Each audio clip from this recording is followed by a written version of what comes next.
नमस्कार दोस्तों। दोस्तों, कहते हैं जब जब जो होना है तब तब सो होगा। शायद यह बात आईएएस अधिकारी बनी पायल की जिंदगी पर सटीक बैठ रहे थे। छत्तीसगढ़ के रायपुर में शाम होने वाली थी। पायल, जी हाँ, पायल शर्मा अपने दो छोटे भाइयों के साथ पिकनिक पर जाने की तैयारी में लगी थी। दरअसल पायल, जिसने अभी अभी ग्रेजुएशन पूरा किया था और आगे की यूपीएससी की तैयारी के लिए दिल्ली जाने से पहले अपने पापा और छोटे भाइयों के साथ 2 दिन के टूर पर कहीं जाने वाली थी, लेकिन शायद ईश्वर को यह मंजूर नहीं था कि तभी घर के फोन की घंटी बजती है और फोन उठाने पर उधर से आवाज आती है कि हम सिटी हॉस्पिटल से बोल रहे हैं, धनंजय जी पर किसी ने जानलेवा हमला किया है, आप लोग फौरन हॉस्पिटल आ जाएं। इतना ही सुनते पायल की मम्मी घबरा जाती है और पूरा परिवार हॉस्पिटल पहुंच जाता है। दरअसल धनंजय शर्मा, जो पायल के पिता थे, वे पेशे से वकील थे और बेटे और बेटी में कोई फर्क नहीं करते थे और उनकी दिली इच्छा थी कि पायल भारतीय प्रशासनिक सेवा यानी आईएएस की बन कर उनका नाम रोशन करे। तभी डॉक्टरों की कुछ टीम पायल और मां के पास आकर कहते हैं कि शर्मा जी की हालत बहुत ही क्रिटिकल है और शायद अब हम उन्हें नहीं बचा पाएंगे। डॉक्टर्स ये भी बताते हैं कि उनके पास शहर के नामी नेताओं के फोन आ रहे हैं कि शर्मा को बचाया तो वे उन्हें जिले में नहीं रहने देंगे। दरअसल पायल के पिता शहर के नामी वकील थे और एक महत्वपूर्ण केस को वो हैंडल कर रहे थे, जो कि इसी शहर के बड़े नेता के बेटे के खिलाफ था।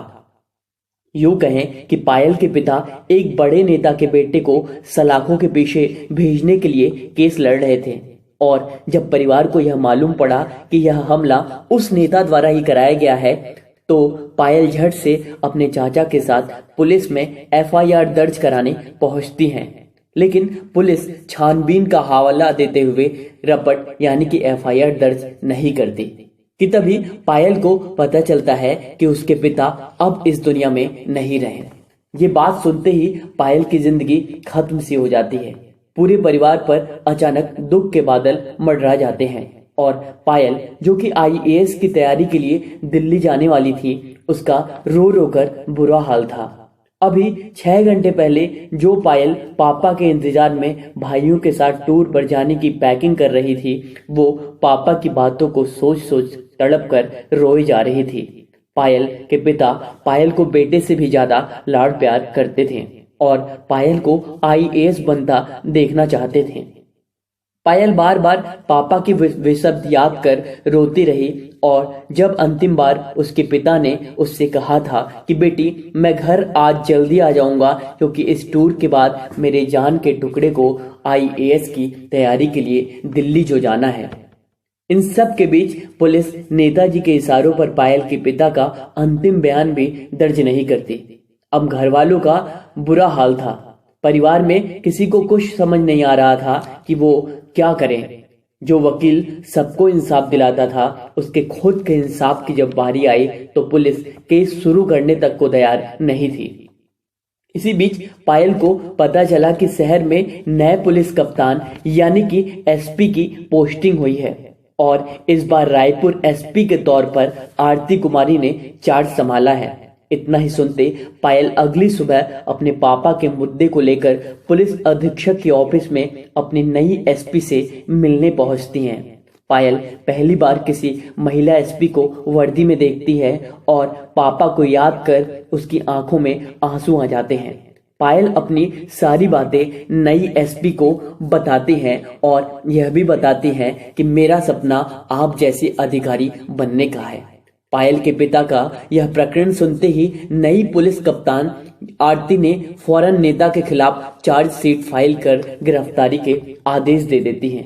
बहरहाल गिरफ्तारी तो हो जाती है, लेकिन मसला कोर्ट में फंसा रहता है। इस बीच पायल अब यह तय कर लेती है कि पापा को इंसाफ दिलाने और उनकी इच्छा पूरी करने के लिए वो आईएएस बनेगी। लेकिन अब परिवार की वह आर्थिक स्थिति नहीं थी कि पायल दिल्ली जाकर हर महीने 15,000 रुपए खर्च कर आईएएस की तैयारी कर सके। तभी पायल ने फैसला कर लिया कि वह ट्यूशन कोचिंग पढ़ाकर अपने पापा के सपनों को पूरा करेगी और उन्हें इंसाफ दिलाकर रही रहेगी।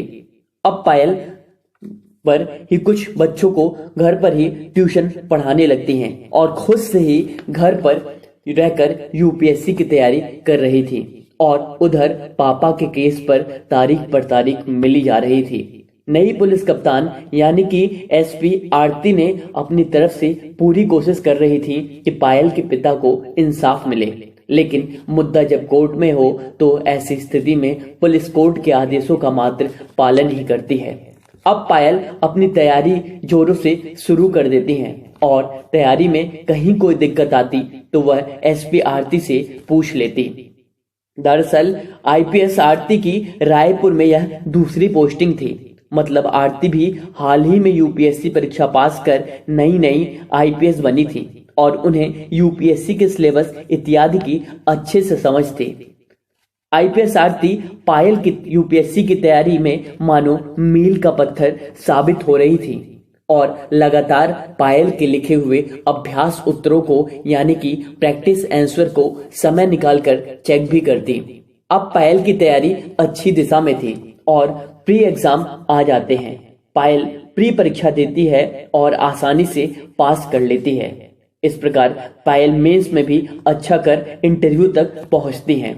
इंटरव्यू जिसे यूपीएससी का पर्सनालिटी टेस्ट भी कहा जाता है, इसके लिए पायल जी तोड़ मेहनत करती हैं क्योंकि उसे पता था कि अगर इंटरव्यू ऐसे और ऑप्शनल सब्जेक्ट में अच्छे मार्क्स आ गए तो उसे यूपीएससी पास करने से कोई नहीं रोक सकता। और इंटरव्यू का दिन भी आ जाता है। तभी पायल को पापा की याद आ जाती है। वो याद कर खूब रोती है कि आज के दिन यदि पापा साथ होते तो उसे यूपीएससी इंटरव्यू की बिल्डिंग तक खुद छोड़ने आते।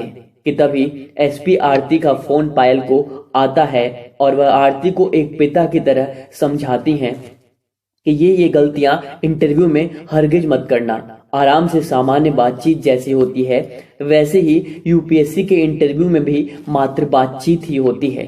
वह पायल को समझाती हैं, तुम इंटरव्यू बोर्ड के सामने ऐसे समझना कि इंटरव्यू बोर्ड के लोग तुम्हें सालों से जानते हैं और घबराने की कोई जरूरत नहीं। आज इंटरव्यू के दिन पायल को यह समझ आ चुका था कि पिता के तौर पर भगवान ने आईपीएस आरती को उसकी जिंदगी में भेज दिया है। और अब पायल इंटरव्यू के लिए निकल जाती हैं और पायल का इंटरव्यू काफी अच्छा होता है। अभी यूपीएससी के अंतिम परिणाम में कुछ ही दिन बाकी थे कि खबर आती है कि पायल के पिता की हत्या जिस नेता ने करवाई थी उसकी सड़क दुर्घटना में मौत हो गई है। अजीब विडंबना थी यह खबर सुनकर पायल उसके घर वालों के आंखों में आंसू भर आए और आज ये आंसू खुशी के थे। पायल को भी यह लग गया था कि जो काम कानून ने नहीं किया वह काम ईश्वर ने खुद कर दिया।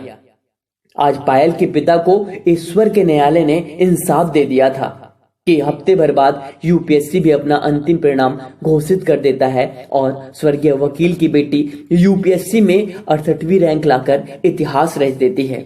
आज जबकि पायल के पास सब कुछ था लेकिन यूपीएससी में सिलेक्शन के बावजूद भी पायल रोए जा रही थी कि काश आज पापा होते तो अपनी अफसर बिटिया को देख सीने से लगा लेते। दोस्तों, यदि आपको अपने टारगेट को अचीव करना है तो प्लीज आज से ही लगे और अपने टारगेट के प्रति पूरी तरह से उसको 100% दें। पूरी तरह से आप अपने टारगेट को न्याय दें। दोस्तों, आप सभी जानते हैं यूपीएससी की तैयारी करने के बाद आप जब प्रशासन में आते हैं तो सरकार की नीतियों को सतह पर क्रियान्वित आपको करना होता है, यानी कि ग्राउंड पर उसे इम्प्लीमेंट करना होता है और इसी के साथ साथ लोगों तक न्याय पहुंचाना होता है। दोस्तों, आपका काम न्याय पहुंचाना होगा और यदि तैयारी के दौरान आप अपनी तैयारी को ही न्याय नहीं दे पाते तो किस प्रकार से आप यूपीएससी की परीक्षा पास करेंगे। वो आखिरकार कमीशन आपका चयन क्यों करे।